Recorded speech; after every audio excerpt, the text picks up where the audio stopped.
वारवडोर एक खतरनाक over powered demon Lord जो कि इतना ज्यादा खतरनाक और ताकतवर था कि उसके सामने कोई भी नहीं टिक पाता था। इसीलिए ना ही कोई उससे लड़ाई करने का चैलेंज करता था और ना ही कोई उससे दोस्ती करने के लिए आता था, क्योंकि हर कोई ये जानता था कि अगर वो लोग वारवडोस को लड़ाई के लिए चैलेंज करेंगे तो वो तो हार ही जाएंगे। और इन सारी चीजों से वारवडोस वहाँ पे काफी ज्यादा बोर हो चुका था, क्योंकि वो इतना ज्यादा ओवर पावर्ड था कि उसको जो कुछ भी चाहिए था वो उसको आसानी से मिल जाता था। तो एक दिन वारवडोस अपने महल में खड़ा होकर अपने सारे जनताओं को देख रहा था, जो कि उसको देख के काफी ज्यादा खुश होकर चीयर कर रहे थे। जो देखकर वारवडोस को वहाँ पे यह एहसास हुआ कि उसको भी एक आम जिंदगी जीने का हक है। उसको भी हर चीज पाने के लिए थोड़ी न थोड़ी बहुत मेहनत तो करनी ही चाहिए। इसीलिए वो वहाँ पे उस दिन से लेकर 3000 साल बाद एक दूसरे आम सी फैमिली में रीबॉर्न होता है, इस उम्मीद में कि काश इस बार उसको एक आम सी जिंदगी मिल जाए। पर अफसोस उसके रीबॉर्न होने के बाद भी उसके जो पावर्स थे वो अब भी नहीं गए होते। पर इन सब चीजों में एक अच्छी चीज भी हुई होती है कि अब वो दिखने में एक आम से इंसान की तरह दिख रहा था, यानी कि वो अब अपने बचपन को बिल्कुल आम बच्चों की तरह जी सकता था और काफी सारे बंदियां भी बना सकता था। तो एक दिन अर्ड अपने घर के खिड़की से नीचे कुछ बच्चों को खेलते हुए देखता है। और हाँ, इस बार रीबॉर्न होने के बाद उसका नाम अर्ड पड़ चुका है, तो कंफ्यूज मत होना। सो अर्ड वहाँ पे उनके घर की खिड़की से खड़ा होकर उन बच्चों को बस देखने लगता है, इस उम्मीद में कि कहीं वो बच्चे उसको भी अपने साथ खेलने के लिए बुला ले। पर जब वो बच्चे वहाँ पे ध्यान देते हैं कि अर्ड खिड़की से खड़ा होकर उनको ही देख रहा था, तो फिर वो बच्चे वहाँ से डर के भाग जाते हैं, क्योंकि उनको अर्ड की आंखों से साफ साफ ठरक टपकते हुए दिख रही थी। फिर जब अर्ड वहाँ से उनके शहर में घूमने के लिए जाता है, तो तभी उसकी नजर वहाँ पे 3 घूमते हुए लड़कियों पे पड़ती है। इसलिए वो जाकर उनसे बातचीत करने की कोशिश करता है, पर इससे पहले वो लड़कियों के आसपास तक नहीं गया था। इस वजह से अचानक से झटके में वहाँ पे उसके पेट में पेट दर्द शुरू हो जाता है। ये देखकर वो बच्चियां भी वहाँ से डर के मारे भागने लग जाती हैं। बट इससे पहले कि वो तीनों बच्चियां वहाँ से भागते हुए उससे और ज्यादा दूर जा पाती, और वहाँ पे उन तीनों को रोक लेता है और उन तीनों को उससे दोस्ती करने के बदले आधी दुनिया देने का ऑफर करता है। खैर तभी वो बच्चियां वहाँ पे अर्ड के ठरक से भरी हुई आंखों को देख के वहाँ से भाग ही जाती हैं, ये सोचते हुए कि शायद इस बच्चे का दिमाग घुटनों या सिर के बजाय कहीं और ही है। तो ये सब देखने के बाद अर्ड वहाँ पे अपने घुटनों में बैठ के बिल्कुल डिस्परेशन में चले जाता है, क्योंकि वो तो सबको बिल्कुल नॉर्मली देखने की कोशिश करता था, पर सभी को उसकी आंखों में ठरक साफ साफ दिख ही जाती थी। इसलिए वो भी वहाँ पे ज्यादा कोशिशें नहीं करता और सीधा जल्द ही वहाँ से अपने घर वापस आ जाता है, जहाँ पे उस टाउन के मेयर अर्ड को दुखी बैठा हुआ देखकर उसके पास आते हैं और उसको छोरियां पटाने के कुछ एडवाइसेस और टिप्स देते हैं कि उसको जाकर लड़कियों को थोड़े प्यार से अप्रोच करना चाहिए। सो वहाँ पे उस टाउन के मेयर से कुछ टिप्स लेने के बाद वो फिर से वहाँ पे उन्हीं बच्चियों के पास वापस जाता है और इस बार उनसे प्यार से बात करने की कोशिश करता है। पर तब भी इस बार भी उन बच्चियों को अर्ड की आंखों में ठरक दिख ही जाती है, इसलिए वो फिर से दोबारा से वहाँ से भाग जाती हैं। तब हमें उस दिन के शाम का सीन दिखाया जाता है, जहाँ पे अर्ड इन सारी चीजों से दुखी होकर जंगल में अकेला बैठा था। तभी उसको वहाँ पे किसी लड़की के डर के मारे चिल्लाने की आवाज आती है, इसीलिए वो वहाँ से सीधा उड़ते हुए उस आवाज की तरफ जाने लगता है, ये देखने के लिए कि आखिरकार वहाँ पे हो क्या रहा है। देन जब वो जाकर वहाँ पे पहुँचता है तो वो देखता है कि वहाँ पे एक छोटी सी एल्फ गर्ल एक बहुत ही बड़ी सी वुल्फ से लड़ने की कोशिश कर रही थी। तब कुछ देर तक वहाँ पे लड़ने के बाद आखिरकार वो एल्फ गर्ल वहाँ पे उस एंशिएंट वुल्फ को हरा ही देती है। इसीलिए तब अर्ड वहाँ पर उस बच्ची के सामने आता है और उससे बोलता है कि वो तो उस खतरनाक वुल्फ से काफी बढ़िया तरीके से लड़ी। ये सुनकर वो बच्ची वहाँ पे हैरान होते हुए अर्ड से पूछती है कि वो कौन है और यहाँ पे वो क्या लेने के लिए आया है, क्योंकि ऐसे अचानक से जंगल के बीच में से कोई लौंडा निकल के आ जाए तो भाई तुम भी उससे क्या ही बोल सकते हो। इसीलिए तब अर्ड वहाँ पर उस बच्ची की थोड़ी मोड़ी तारीफ करते हुए उससे दोस्ती का हाथ बढ़ाता है और बोलता है कि वो बस उससे दोस्ती करना चाहता है। पर तब वो बच्ची वहाँ पे चिल्लाते हुए अर्ड से बोलती है कि नहीं, उसको किसी ऐसे इंसान का दोस्त नहीं बनना जिसके आंखों से ही ठरक टपकती हो। ये बोलकर फिर वो बच्ची वहाँ से डर के मारे भाग जाती है। इसलिए जब अर्ड वहाँ पे आखिरकार हार मान के अपने घर वापस आता है तो उसको पता चलता है कि ये बच्ची तो उसके ठर की टीचर यानी कि उस टाउन के मेयर की बेटी है। इसलिए उस दिन से तो अर्ड उस बच्ची के बिल्कुल पीछे ही पड़ जाता है कि उसको उससे दोस्ती करनी ही है।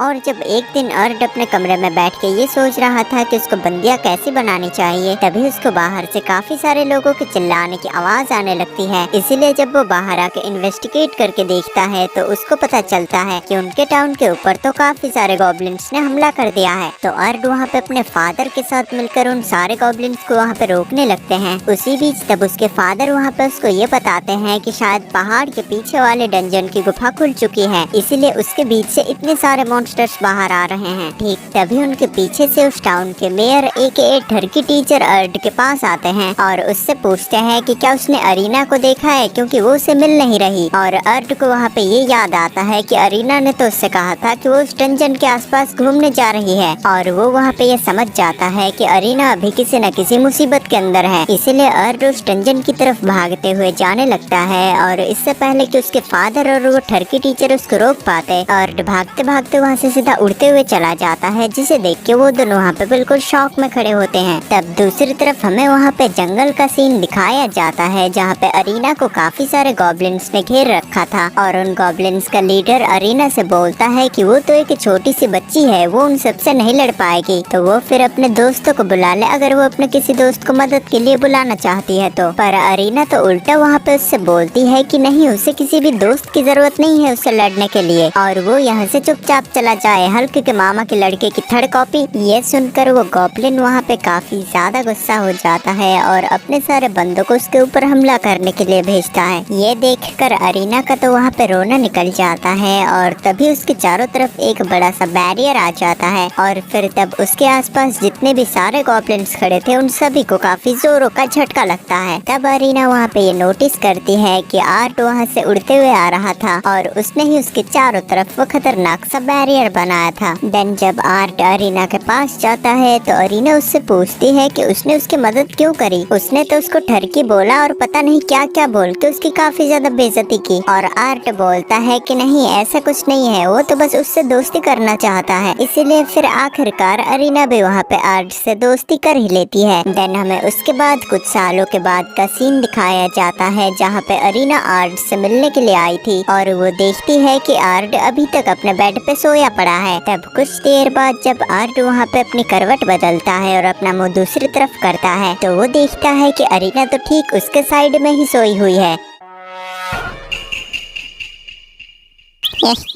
Naughty grill. देन फिर वो दोनों तैयार होकर अपने मैजिक एकेडमी में जाते हैं, जहाँ पे आज उनका पहला ही दिन था, क्योंकि सबने वो किस्से सुन रखे थे कि कैसे आर्ट ने बहुत ही आसानी से सारे गॉब्लिन्स को हरा दिया था। इसीलिए उसको मैजिक स्कूल ऑफ एकेडमी में काफी आसानी से एडमिशन मिल गया। और जैसे ही वो दोनों जाकर अपने क्लास के अंदर पहुँचते हैं तो उनके चारों तरफ काफी सारे स्टूडेंट्स घेरा बना के खड़े हो जाते हैं, क्योंकि उन लोगों ने आर्ट के किस्से सुन रखे थे। पर तभी वहाँ पे आर्ट ये नोटिस करता है कि एक बुली लड़का एक मासूम सी लड़की को काफी ज्यादा परेशान कर रहा था। इसीलिए जब अरीना वहाँ पे उस बुली लड़के को रुकने के लिए बोलती है तो फिर वो बुली लड़का उससे बोलता है कि उसे इस वाले मैटर के अंदर पड़ने की कोई जरूरत नहीं है, क्योंकि ये जो लड़की है उनके नौकर की लड़की है, तो फिर वो इसके साथ जो चाहे वो कर सकता है। ये सुनकर आर्ट उन दोनों के बीच में आ जाता है और उस बुली लड़के से बोलता है कि तुम्हारे पास पैसे हैं, इसका मतलब ये नहीं कि तुम कुछ भी कर सकते हो, कम से कम तुम थोड़े मर्द की तरह तो बनो, लड़कियों के ऊपर क्या अपनी ताकत को आजमाते हो। इसीलिए वो बुली लड़का वहाँ पे काफी ज्यादा गुस्सा हो जाता है और आर्ट को एक मैजिक बैटल के लिए चैलेंज कर देता है। तभी अचानक से उस क्लास के अंदर एक वुमन एंटर करती है, जिसकी आवाज को सुनकर आर्ट वहाँ पे झटके से डर जाता है और देखता है कि वो वुमन दरअसल असल में ओलिविया होती है, जो कि पिछले जन्म में जब वो एक डीमन लॉर्ड था तब वो उसकी एक जनरल हुआ करती थी। और आर्ट वहाँ पे ये सोचते हुए डरे जा रहा था कि कहीं ओलिविया को पता न चल जाए कि वही उसका मास्टर है, क्योंकि अगर उसको ये पता चल गया तो फिर उसकी ये आम सी जिंदगी बिल्कुल खत्म हो जाएगी और उसको वापस से जाकर राजाओं की तरह जीना होगा। पर ओलिविया वहाँ पे उन दोनों के बीच में एक ऑफिशियल कंपटीशन करवाती है, क्योंकि उसने ये सुन लिया था कि उस बुली लड़के ने आर्ट को एक फाइट के लिए चैलेंज किया है। तो वहाँ पे उन दोनों के बीच में कंपटीशन की तैयारी होने लगती है और आर्ट वहाँ पे ये सोच रहा था कि वो अपनी ताकतों को बिना दिखाए हुए उस बुली लड़के को कैसे हराएगा, क्योंकि अगर ओलिविया के सामने उसकी ताकतें सामने आ गई तो फिर वो उसको उसको पहचान जाएगी। और जब वहाँ पे आर्ट का ध्यान उस कंपटीशन पे नहीं होता है तभी वो बुली लड़का धोखे से उसके ऊपर अपने सबसे ताकतवर हमले का इस्तेमाल करता है, जो कि इलीगल होता है। कोई भी इस तरीके के कंपटीशन में अपने सबसे ताकतवर हमले का इस्तेमाल नहीं कर सकता। पर उस वाले हमले से आर्ट को वहाँ पे घंटा कुछ फर्क नहीं पड़ता और वो वहाँ पे वैसे ही चुपचाप खड़ा रहता है। और जब आर्ट को वहाँ पे ये अंदाजा होता है कि वो बुली लड़का धोखे से चीटिंग करते हुए उसके ऊपर अपने सबसे ताकतवर और खतरनाक हमलों का इस्तेमाल कर रहा है, तो फिर आर्ट भी वहाँ पे उस बुली लड़के के ऊपर अपना एक छोटा सा हमला करता है, बस उसको रोकने के लिए। पर वो वाला हमला इतना ज्यादा खतरनाक होता है कि उस बुली लड़के की बिल्कुल हालत खराब हो जाती है और वो वहाँ पे बिल्कुल मरने वाला था। इसलिए वो बुली लड़का वहाँ पे हड़बड़ाते हुए जल्दी से आर्ट और उस दूसरी लड़की से माफी मांगता है और उससे ये बोलता है कि वो फिर दोबारा उसको कभी परेशान नहीं करेगा। पर तभी अचानक से ओलिविया वहाँ पे आर्ट के पास आती है और उससे बोलती है कि तुमने ये वाला मैजिक कैसे किया, ये तो काफी ज्यादा पुराना और एंशिएंट मैजिक है जो कि हर कोई नहीं कर सकता था। पर आर्ट वहाँ पे जैसे तैसे ओलिविया के सामने कोई दूसरा बहाना मार के बच जाता है। इसलिए फिर ओलिविया वहाँ पे उन सारे स्टूडेंट्स को लेके वहाँ के एक डंजन में आ जाती है जहाँ पे उन सभी लोगों की ट्रेनिंग होने वाली थी। पर ये सब सुन के वो सारे स्टूडेंट्स वहाँ पे ओलिविया के सामने कंप्लेन करने लगते हैं कि इस वाले डंजन के अंदर तो लेवल 40 वाले भी मॉन्स्टर्स है, पर वो तो यहाँ पे लेवल 15 वाले मॉन्स्टर को भी ढंग से हरा नहीं पा रहे। अगर गलती से वो लेवल 40 वाला मॉन्स्टर उन लोगों के सामने आ गया तो फिर वो लोग क्या करेंगे। तभी अचानक से उन लोगों के सामने एक भेड़ियों का झुंड आ जाता है जो कि लेवल 30 के थे, जिनके सामने किसी भी एक आम स्टूडेंट का टिक पाना तो बिल्कुल नामुमकिन था। बट वहाँ पे आर्ट उन सारे भेड़ियों को काफी आसानी से हरा देता है। और जब आर्ट उन सारे मॉन्स्टर्स के पार्ट्स को ले जाके ओलिविया को दिखाता है तो अजीब कारण से ओलिविया वहाँ पे बिल्कुल भी शॉक नजर नहीं आती। शायद उसको वहाँ पे आर्ट के आइडेंटिटी का अंदाजा हो चुका था। फिर जब उन लोगों की क्लासेस वहाँ पे खत्म हो जाती है तो फिर जेनी आर्ट को अकेले में ले जाती है और उससे उसके साथ अगले दिन डेट पे चलने के लिए पूछती है। ये सुनकर आर्ट वहाँ पे उसको मना करने की कोशिश करता है, पर जब उसकी नजरें वहाँ पे जेनी के खुशनुमा चेहरे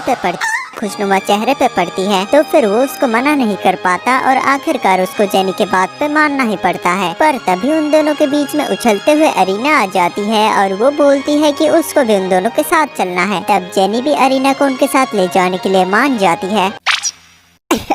3 सब्सक्राइब। तो जेनी वहाँ पे बोलती है कि उसको इस बात से कोई दिक्कत नहीं है कि आर्ट के अगर एक से ज्यादा गर्लफ्रेंड्स हो। ये सुनकर अरीना के वहाँ पे कुछ भी पल्ले नहीं पड़ता कि दरअसल वो लोग जाकर वहाँ पे करने क्या वाले हैं। इसीलिए जेनी चुपचाप उसके पास जाती है और उसके कान में वो सारी बातें एक्सप्लेन करती है, जो सुनकर अरीना के दिमाग से तो वहाँ पे बिल्कुल धुआं निकल जाता है। देन जब अगले दिन वो तीनों साथ मिलकर अपने डेट पे जा रहे थे तभी उनको एक गली से किसी की अजीब से आवाजें आने लगती हैं। देन जब वो लोग जाकर वहाँ पे देखते हैं तो वहाँ पे कुछ हुडी वाले बुरे लोग काफी सारी चीजें प्लान कर रहे थे। इसीलिए वो तीनों उन लोगों का पीछा करने लगते हैं और पीछा करते करते वो एक अंडरग्राउंड सीवर लाइन में आ जाते हैं, जहाँ पे उन लोगों को ये पता चलता है कि ये सब तो दरअसल उन हुडी वाले लोगों का ही प्लान था, उन लोगों को यहाँ पे इस अंडरग्राउंड सीवर लाइन में लाने के लिए। तो वो सारे हुडी वाले लोग अचानक से अपने असली रूप में आ जाते हैं, जो कि सारे डीमंस होते हैं। फिर वो सब लोग मिलके आर्ट और सबके ऊपर हमला कर देते हैं। पर उनको शायद ये पता नहीं था कि वो अगर डीमन है तो आर्ट असल में डीमन लॉर्ड है, इसीलिए उनके हमलों से आर्ट को तो कुछ फर्क नहीं पड़ता। उल्टा आर्ट उनके ऊपर ऐसा हमला करता है कि उनके लीडर को वहाँ से दुम दबा के भागना ही पड़ता है। पर आर्ट तब भी उस डीमन का पीछा नहीं छोड़ता और उसके पीछे पीछे वो भी उड़ते हुए जाने लगता है उस डीमन को पकड़ने के लिए। ये देखकर वो डीमन वहाँ पे खुद को बचाने के लिए वहाँ की एक बच्ची को उठा के अपना हॉस्टेज बना लेता है। पर तभी अचानक से उस डीमन को ये अंदाजा होता है कि वो हॉस्टेज तो उसके पास से गायब हो चुकी है और आर्ट उससे बोलता है कि उसने उसके ऊपर एक इल्यूजन मैजिक का इस्तेमाल किया था। ये बोलकर वो वहाँ पे उसके ऊपर एक दूसरे मैजिक का इस्तेमाल करता है, जिससे वो डीमन वहाँ पे उड़ते हुए भुना हुआ भुट्टा बन जाता है। पर इसी बीच आर्ट वहाँ पे उन टाउन के सभी लोगों के सामने आ चुका था, इसलिए अगले ही दिन उस जगह की क्वीन आर्ट और उसकी दोनों बंदियों को लेकर उससे मिलने के लिए बुलाती है। जहाँ पे वो क्वीन पहले तो काफी ज्यादा सीरियस लग रही थी, पर थोड़े ही देर बाद वो वहाँ पे आर्ट से बोलती है कि उसने उनके टाउन को बचाया है तो उसके बदले उसको कुछ न कुछ तोहफा तो मिलना ही चाहिए। और वो अर्ड को वहाँ पे ये ऑफर करती है कि वो चाहे तो उससे मैरी करके इस जगह का किंग बन सकता है। ये सुनकर अर्ड वहाँ पे बिल्कुल शौक में चले जाता है, क्योंकि वो उस राजा वाली जिंदगी को ही तो छोड़ के आया है, अभी वो फिर से वहाँ पे नहीं जाना चाहता। इसीलिए वो उस क्वीन से बोलता है कि मैं तुम्हारे साथ बेबेश तो बनाना चाहता हूँ, बट मुझे ये राजा वाली जिंदगी अभी तो बिल्कुल पसंद नहीं है। इसीलिए फिर वो क्वीन वहाँ पे अर्ड को उसके साथ काम करने का ऑफर करती है, जिसको अर्ड को मजबूरी में मानना ही पड़ता है। आफ्टर दैट हमें कुछ दिनों बाद का सीन दिखाया जाता है, जहाँ पे अर्ड को फिर से एक लड़की आके प्रपोज मार रही थी, पर तभी उनके पास अरीना आ जाती है, जो कि वहाँ पे उस दूसरी लड़की को काफी ज्यादा गुस्से से घूरे जा रही थी। इसीलिए वो दूसरी लड़की वहाँ से डर के मारे भाग जाती है। तो अर्ड वहाँ पे अरीना से पूछने के लिए आता है कि क्या हुआ, वो इतनी ज्यादा गुस्से में क्यों लग रही है, पर अरीना वहाँ पे उससे भी बात नहीं करती है और उसको भी वहाँ पे गुस्से में देखते हुए वहाँ से चली जाती है। इसीलिए उस दिन रात को अर्ड अपने बेड पे पड़ा पड़ा ये सोच रहा था कि अरीना आज उससे इतना ज्यादा गुस्सा क्यों दिख रही थी, पर तभी अचानक से जेनी वहाँ पे उसके कमरे का दरवाजा खोल के अंदर आ जाती है।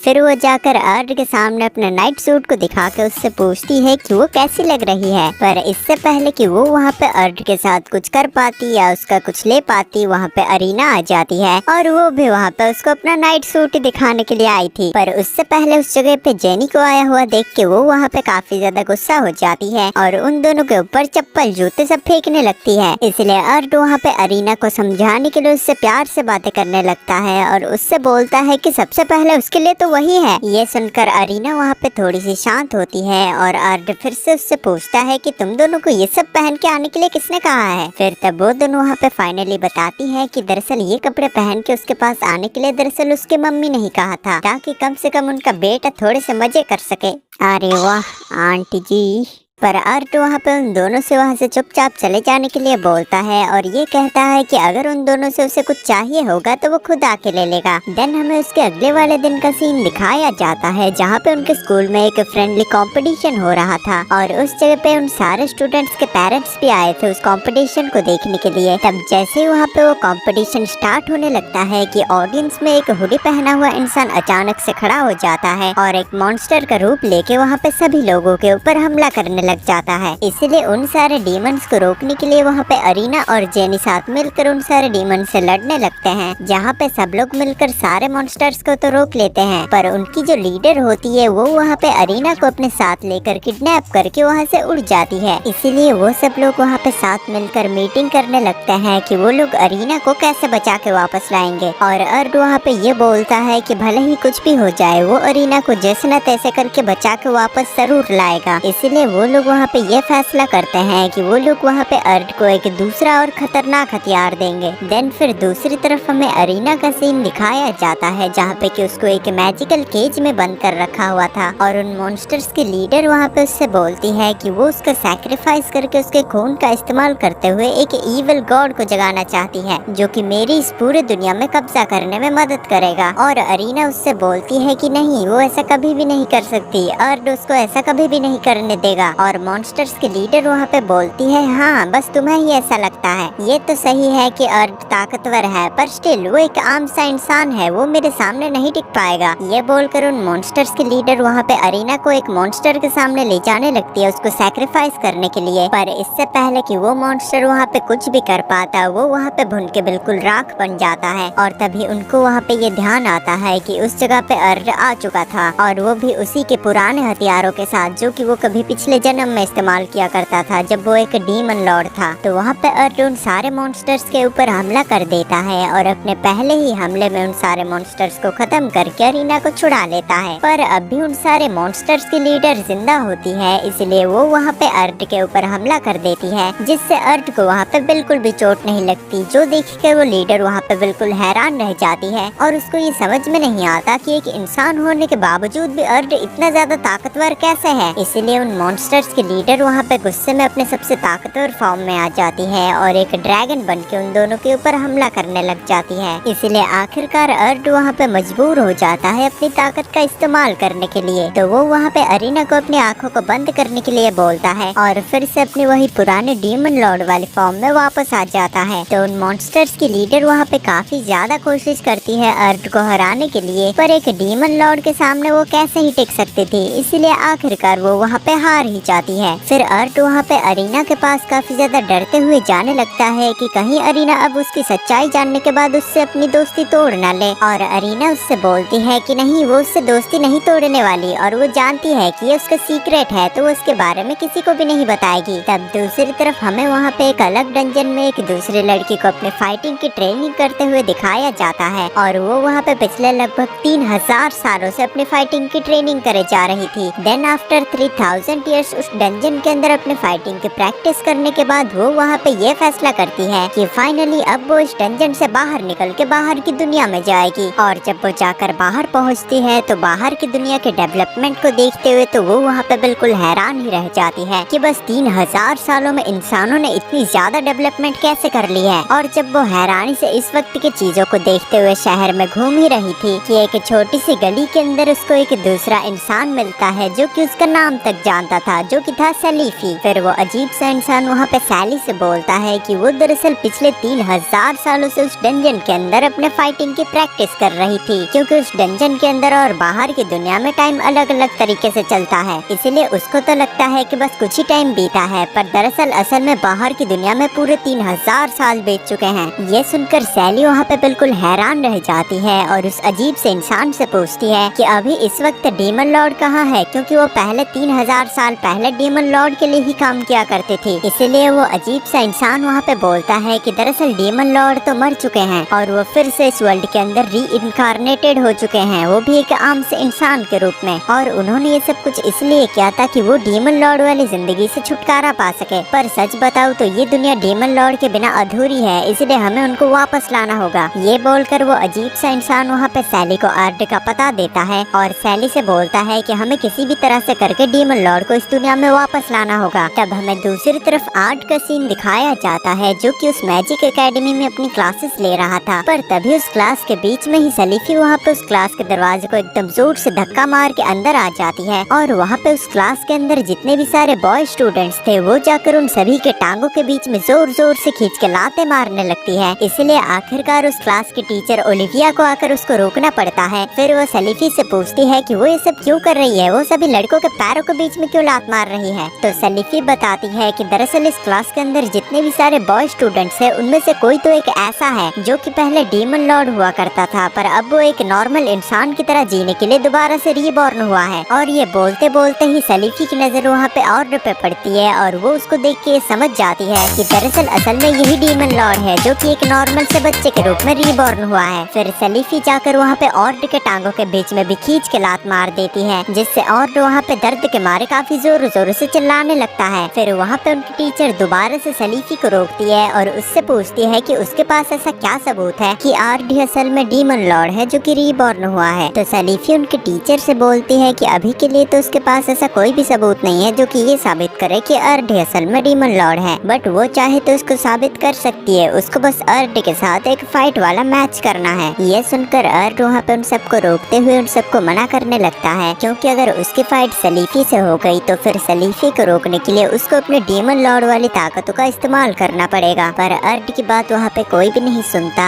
और उन दोनों को ले जाया जाता है उन दोनों के बीच में फाइट करवाने के लिए, जहाँ पे अर्ड की स्ट्रेटेजी तो बस यही थी कि उसको बस खुद को प्रोटेक्ट करना है, ना ही वो सलीफी के ऊपर हमला करेगा और ना ही किसी को उसके ताकतों के बारे में पता चलेगा। पर वहाँ पे उन दोनों के बीच में फाइट के स्टार्ट होते ही सलीफी वहाँ पे काफी ज्यादा गुस्से में अर्ड के ऊपर हमला करने लग जाती है, जिससे बचने के लिए अर्ड अपने चारों तरफ एक बैरियर बना लेता है। पर वो जो अटैक्स थे वो उसके बैरियर से टकरा के इधर उधर जा रहे थे। पर जब अर्ड को वहाँ पे यह अंदाजा होता है कि सलीफी वहाँ पे उसको हराने के लिए नहीं बल्कि उसको मारने के लिए हमला कर रही है, इसलिए वो भी वहाँ पे गुस्से में आ जाता है और वो भी उसके ऊपर हमला करने के लिए तैयार होने लगता है। बट इससे पहले कि वो वहाँ पे सलीफी के ऊपर हमला कर पाता, उनके टीचर ओलिविया वहाँ पे उन दोनों को रोक लेती है, क्योंकि उन दोनों की लड़ाई की वजह से वहाँ के आसपास की सभी बिल्डिंगें बिल्कुल टूट चुकी थी और सारे स्टूडेंट्स वहाँ पे नीचे जख्मी होकर चुके पड़े थे। ये सब देख के सलीफी वहाँ पे काफी ज्यादा गिल्ट में आ जाती है और डिस्परेशन में वहाँ पे नीचे बैठ के सबसे माफी मांगने लगती है, क्योंकि उसकी गलतियों की वजह से काफी ज्यादा नुकसान हो चुका था। इसीलिए उस दिन रात को अर्ट सलीफी के पास जाता है और उससे पूछता है कि उसकी दिक्कत क्या है, वो यहाँ पे क्या करने के लिए आई है। बट सलीफी की शक्ल देख के तो वहाँ पे ये पता चल रहा था कि वो तो यहाँ पे बस अर्ट को मारने के लिए आई है। तो वो वहाँ पे अपने सबसे खतरनाक स्वॉर्ड को निकाल कर अर्ट की कोई भी बात सुने बगैर ही उसके ऊपर हमला करने लग जाती है। और अर्ट वहाँ पे बस खुद को प्रोटेक्ट ही करे जा रहा था, क्योंकि वो सलीफी की आंखों देख के समझ चुका था कि वो किसी न किसी के कंट्रोल में है, वो ये सब खुद की मर्जी से नहीं कर रही। तो अर्ट वहाँ पे खुद को बस बचाने की ही कोशिश कर रहा था। पर जब अरीना वहाँ पे सलीफी को अर्ट से लड़ता हुआ देखती है तो फिर वो अर्ट को बचाने के लिए उन दोनों के बीच में आ जाती है। इसीलिए फिर सलीफी वहाँ पे अरीना के ऊपर हमला करने लग जाती है और वो वहाँ पे बस अरीना को मारने ही वाली थी कि तभी उसको अपने पीछे से वहाँ पे डीमन लॉर्ड की आवाज आती है। और जब वो पीछे पलट के देखती है तो अर्ट वहाँ पे अपने डीमन लॉर्ड वाले फॉर्म में आ चुका था। इसीलिए फिर दोबारा से सलीफी वहाँ पे अपने स्वॉर्ड को लेकर डीमन लॉर्ड के ऊपर हमला करने के लिए जाती है। पर काफी कोशिश कर लेने के बाद भी वो उस स्वॉर्ड से डीमन लॉर्ड के ऊपर हमला नहीं कर पाती, क्योंकि एक टाइम पे कभी उस स्वॉर्ड को डीमन लॉर्ड ने ही खुद क्रिएट किया था और वो स्वॉर्ड खुद ही अपने मास्टर को नुकसान कैसे पहुंचा सकती है। और जब अरीना खुद वहाँ पे डीमन लॉर्ड को नुकसान नहीं पहुंचा पाती तो फिर उस जगह पे वो मास्क वाला क्रीपी बंदा आता है, जिसने की अरीना को डीमन लॉर्ड को मारने का टास्क दिया था। तो वो क्रीपी बंदा खुद आकर वहाँ पे डीमन लॉर्ड के ऊपर हमला करने की कोशिश करता है, पर डीमन लॉर्ड वहाँ पे एक ही झटके में उस बंदे के सर को उसके बॉडी से काट के दूर फेंक देता है। देन अगले दिन सुबह फिर वो और उनकी पूरी क्लास साथ मिलकर एक दूसरी जगह पे अपनी फाइट की ट्रेनिंग करने के लिए जा रहे थे। पर तभी अचानक से उनके सफर के बीच में ही अचानक से टाइम वहीं पे ही थम जाता है और वो लोग वहाँ से गायब होके एक दूसरे व्हाइट वॉइड में आ जाते हैं, जहाँ पे सिर्फ व्हाइटनेस के अलावा और कुछ भी नहीं था। तभी उन लोगों के सामने वहाँ पे एक व्हाइट हेयर वाला लड़का आता है, जो कि उनको वहाँ पे उस वॉइड के अंदर वेलकम करता है। इसलिए अर्ट उससे पूछता है कि वो कौन है, क्या वो कोई एक डीमन है जिसने कि उनको यहाँ पे ट्रैप कर दिया है। पर वो व्हाइट हेयर वाला लड़का अचानक से उनके सामने से गायब हो जाता है और अर्ट के कान के पास टेलीपोर्ट होकर उससे बोलता है कि नहीं, मैं कोई डीमन नहीं हूँ, बल्कि मैं तो उसका बिल्कुल ही ऑपोजिट हूँ। मैं हूँ इस दुनिया का गॉड जिसने कि सब बनाया है। इसीलिए अर्ट वहाँ पे गॉड से बोलता है अगर वो गॉड है और वो यहाँ पे उनको नुकसान पहुँचाने के लिए नहीं लाया है तो फिर उनको उससे क्या चाहिए। तब गॉड उसको बताते हैं कि दरअसल इस दुनिया का बैलेंस बिगड़ चुका है। आज से ठीक 3000 साल पहले तुमने डीमन लॉर्ड के पोस्ट को छोड़ दिया और एक आम इंसान के रूप में रीबॉर्न हो गए, पर उसी बीच वहाँ पे कोई एक गड़बड़ हो गई जिसकी वजह से दुनिया का पूरा संतुलन बिगड़ चुका है। इसीलिए तुम्हें वापस से आज से 3000 साल पहले जाकर उस गलती को ठीक करना होगा जिससे दुनिया का संतुलन बना रह सके। फिर वापस अचानक से वो लोग वहीं पे ही आ जाते हैं, पर अब वो देखते हैं कि आसमान में एक नहीं बल्कि दो चांद हैं, जो देखकर आर्ट वहाँ पे समझ जाता है कि वो लोग वक्त में 3000 साल पीछे आ चुके हैं, क्योंकि 3000 साल पहले ही आसमान में दो चांद हुआ करते थे और ये वो वक्त है जब दुनिया के ऊपर डीमन लॉर्ड वारवटोज राज किया करता था, यानी कि वो खुद राज किया करता था। तो वो लोग वहाँ पे घूमते हुए अपने आसपास की जगहों को बस देख ही रहे थे कि तभी उन लोगों को थोड़ी दूर से किसी लड़की के बचाओ बचाओ चिल्लाने की आवाज आती है। इसीलिए जब वो लोग जाकर उस जगह पे देखते हैं तो वो देख पाते हैं कि वहाँ पे एक लड़की के पीछे एक बड़ा सा स्कॉर्पियन पड़ चुका था। इसीलिए आर्ट फैसला करता है कि वो जाकर उस लड़की की मदद करेगा। सो देन वो जाकर वहाँ पे उस लड़की के चारों तरफ एक बैरियर बना देता है और अपने मैजिक का इस्तेमाल करते हुए स्कॉर्पियन के ऊपर हमला करके उसको खत्म कर देता है। फिर तभी उन लोगों के पास वहाँ पे ओलिविया आ जाती है, पर ये 3000 साल पहले वाली ओलिविया थी और वो वहाँ पर आकर आर्ट को थैंक यू बोलती है उसकी छोटी बहन की जान बचाने के लिए। देन ओलिविया वहाँ पे उसकी ताकतों को देखते हुए उसको अपने साथ लेकर अपने राजा के पास जाने लगती है, जो कि वही खुद ही था बट 3000 साल पहले। तब जाकर वहाँ पे आर्ट का आमना सामना होता है इस दुनिया के डीमन लॉर्ड से, यानी कि उसके खुद के 3000 साल पहले वाले सेल्फ से, जहाँ पे वारवटोज तो पहले आर्ट को देख के बिल्कुल हैरान रह जाता है, क्योंकि आर्ट काफी हद तक उसके ही तरह दिख रहा था, जो कि ऑब्वियस था क्योंकि आर्ट उसके ही फ्यूचर का रूप था। बट वारवटोज को उस वक्त इस बात का पता ही नहीं चलता। और फिर जब आर्ट वहाँ पे वारवटोज को डीमन लॉर्ड के नाम से बुलाते हुए उससे बातचीत करने लगता है तो वारवटोर उससे बोलता है कि वो उसे डीमन लॉर्ड क्यों बुला रहा है, उसका नाम तो वारवटोर है, बल्कि डीमन लॉर्ड तो कोई और है। जो सुनकर आर्ट वहाँ पे बिल्कुल हैरान रह जाता है, क्योंकि इस वक्त तक तो वारवटोर को ही डीमन लॉर्ड होना चाहिए था। और वो वहाँ पे ये समझ जाता है कि इस वक्त के टाइमलाइन में क्या गड़बड़ हो चुकी है। दरअसल उसके रीबॉर्न होने की वजह से अब वारवटोर इस वक्त का डीमन लॉर्ड नहीं रहा, बल्कि उसकी जगह कोई और डीमन लॉर्ड बन चुका है। इसीलिए वो सब लोग वारवटोर के साथ मिलकर वहाँ पे एक मीटिंग करने लगते हैं और सबको वहाँ पे ये समझाने लगते हैं कि दरअसल वो लोग भविष्य से आए हैं अपने इतिहास को सही करने के लिए, क्योंकि इस वक्त तक वार्वेडोर को ही डीमन लॉर्ड की जगह पे होना चाहिए था, पर शायद किसी गलती की वजह से इस वक्त के टाइमलाइन में कोई और डीमन लॉर्ड बन चुका है। तो वो सब लोग अपनी पूरी सेना को अपने साथ लेकर उस दूसरे डीमन लॉर्ड के कासल के ऊपर हमला करने के लिए जाते हैं, जहाँ पे वो लोग सारे दुश्मन सिपाहियों को मारते हुए अंदर जा ही रहे थे कि तभी अचानक से उस कासल का दरवाजा खुलता है और उसके अंदर से कोई एक बहुत ही भारी और पावरफुल आर्मर को पहन के उनके सामने आता है, जहाँ पे वो उन लोगों के ऊपर हमला करने के लिए बस तैयार ही हो रहा था कि तभी उसकी नजर वहाँ पे आर्ड पे पड़ती है और फिर वो डीमन लॉर्ड अचानक से वहाँ पे अपना मन बदल लेता है और बोलता है कि मैं तुम लोगों से लड़ना नहीं चाहता, मुझे बस आर्ड से कुछ देर के लिए अकेले में बात करनी है। इसलिए जब आर्ड उस दूसरे वाले डीमन लॉर्ड के साथ जाता है उससे अकेले में बात करने के लिए, तब वहाँ पे वो डीमन लॉर्ड अपना भारी सा आर्मर उतारता है और आर्ड उसको देख के बिल्कुल हैरान रह जाता है, क्योंकि वो दूसरा डीमन लॉर्ड भी आर्ड का ही एक दूसरा रूप था पर किसी दूसरे टाइमलाइन से। फिर वो दूसरा डीमन लॉर्ड वहाँ पे आर्ड को उसके यहाँ पे आने का मकसद बताता है कि दरअसल वो उसके टाइमलाइन में किसी लड़की से प्यार करता था पर किसी कारणवश उस लड़की की जान चली गई, इसीलिए वो इस टाइम में दोबारा से वापस आया है, क्योंकि इस टाइमलाइन में वो लड़की जिंदा है और वो इस टाइमलाइन के डीमन लॉर्ड को मार कर उसकी जगह लेना चाहता है ताकि वो इस टाइमलाइन में उस लड़की के साथ रह सके। ये सुनकर आर्ड उस दूसरे वाले डीमन लॉर्ड से बोलता है कि वो समझ सकता है कि उस पे क्या बीत रही है, पर वो इस तरीके से किसी को पाने के लिए दूसरे टाइमलाइंस को बर्बाद नहीं कर सकता। दरअसल टाइमलाइन में जो लिखा है वो होकर ही रहेगा, कोई भी उसको नहीं बदल सकता। ये सुनकर वो दूसरा डीमन लॉर्ड वहाँ पे गुस्सा हो जाता है और बोलता है कि तुम्हारे पास मौका है, या तो मेरे साथ मिल जाओ या फिर सभी की तरह मारे जाओ। पर आर्ड वहाँ पे उस दूसरे वाले डीमन लॉर्ड के ऑफर को एक्सेप्ट नहीं करता, जिससे गुस्सा होकर वो दूसरा डीमन लॉर्ड वहाँ से गायब हो जाता है। फिर अगले ही दिन उन लोगों के बीच में युद्ध होने वाला था, इसीलिए वो लोग वहाँ पे अपनी सारी तैयारी कर लेते हैं और देखते ही देखते कुछ ही देर में वहाँ पे उन सब के बीच में फाइट स्टार्ट हो जाती है, जहाँ पे सबके बीच में काफी ज्यादा घमासान लड़ाई होती है, सारी चीजें टूट फूट जाती है, पर आखिरकार आर्ड वहाँ पे उस दूसरे डीमन लॉर्ड से जीत ही जाता है। और जैसे ही वो दूसरा डीमन लॉर्ड वहाँ पे मरता है तो फिर आर्ड और उसके सारे दोस्त वहाँ पे चमकने लगते हैं और एक ही झटके में वहाँ से गायब होके वापस से अपने प्रेजेंट के टाइमलाइन में आ जाते हैं। और इस तरीके से यहाँ पे हमारे बैड एस डीमन लॉर्ड की कहानी का हैप्पी एंडिंग हो जाता है।